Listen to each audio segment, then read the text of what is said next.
सुरुवातीचीच breaking news आहे। धनंजय मुंडे यांनी वांद्रे न्यायालयाच्या निर्णयाला आव्हान दिलेल्या याचिकेवर सुनावणी झाली आहे। करुणा शर्मा यांना धनंजय मुंडे यांच्या पत्नी असल्याचं ठरवत महिन्याला 2 लाख रुपये पोटगी देण्याचा निर्णय वांद्रे कौटुंबिक न्यायालयाने दिला होता।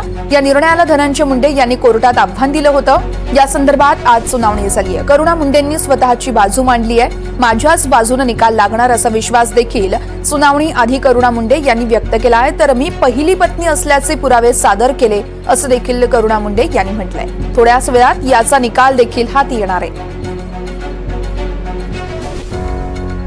हायकोर्टामध्ये आमच्या कन्सर्न आहे, तुम्ही काढा 50 कोटीची मला ऑफर होती त्याच्यावरती, तरी पण तुमचं समाधान नाही होते।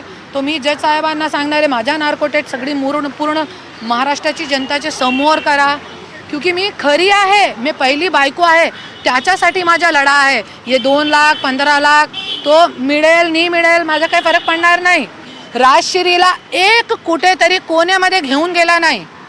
क्यों? क्योंकि त्याच्यावरती फक्त ते आर्टिफिशियल लग्न होता त्यांच्या। हां, आणि ते काय म्हणले त्यांचे वकील, कॉन्क्यूट बाई ते राजश्री आहे, मी नाही। माझ्यासोबत 1986 पासून लग्न केलेलं आहे। राजश्रीचे कोणते लोनमध्ये धनंजय मुंडे गॅरंटर नाही आहे, पण माझे लोनमध्ये गॅरंटर आहे धनंजय मुंडे। राजश्री और धनंजय मुंडेचा जॉईंट अकाउंट नाही आहे, माझ्यासोबत धनंजय मुंडेचा जॉईंट अकाउंट आहे। या संदर्भात अधिक माहिती देत आहेत आमच्या प्रतिनिधी भाग्यश्री प्रधान आहेत आपल्यासोबत। भाग्यश्री, धनंजय मुंडे यांच्या या निर्णयाला आव्हान दिलेल्या याचिकेवर सुनावणी होते, नेमकं काय घडलंय आतापर्यंतच्या सुनावणीत? नक्कीच ही सुनावणी जी आहे ती पार पडलेली आहे आणि आता निकाल येण्याची प्रतीक्षा आहे। काहीच वेळात निकाल हाती येण्याची जी शक्यता आहे ती देखील वर्तवण्यात येते। मात्र जर आपण बघितलं तर आतापर्यंतच्या सुनावणीमध्ये मागची जी सुनावणी झाली त्यामध्ये करुणा मुंडे यांना पुरावे सादर करण्यासाठी सांगण्यात आलेलं होतं। त्यानुसार करुणा मुंडे आजच्या सुनावणीला सगळे पुरावे जे आहेत लग्न झाल्याचे ते घेऊन आलेल्या होत्या आणि ते त्यांनी सादर केलेले आहेत। इतकंच नव्हे तर मागच्या सुनावणीमध्ये धनंजय मुंडे यांचे जे वकील आहेत त्यांनी असा युक्तिवाद केलेला होता की मुलं आमची आहेत, मात्र ज्या धनंजय मुंडे यांच्या ज्या करुणा मुंडे ज्या आहेत त्या पत्नी नाहीत अशा पद्धतीचा युक्तिवाद होता, तो वकिलांकडनं करण्यात आलेला होता।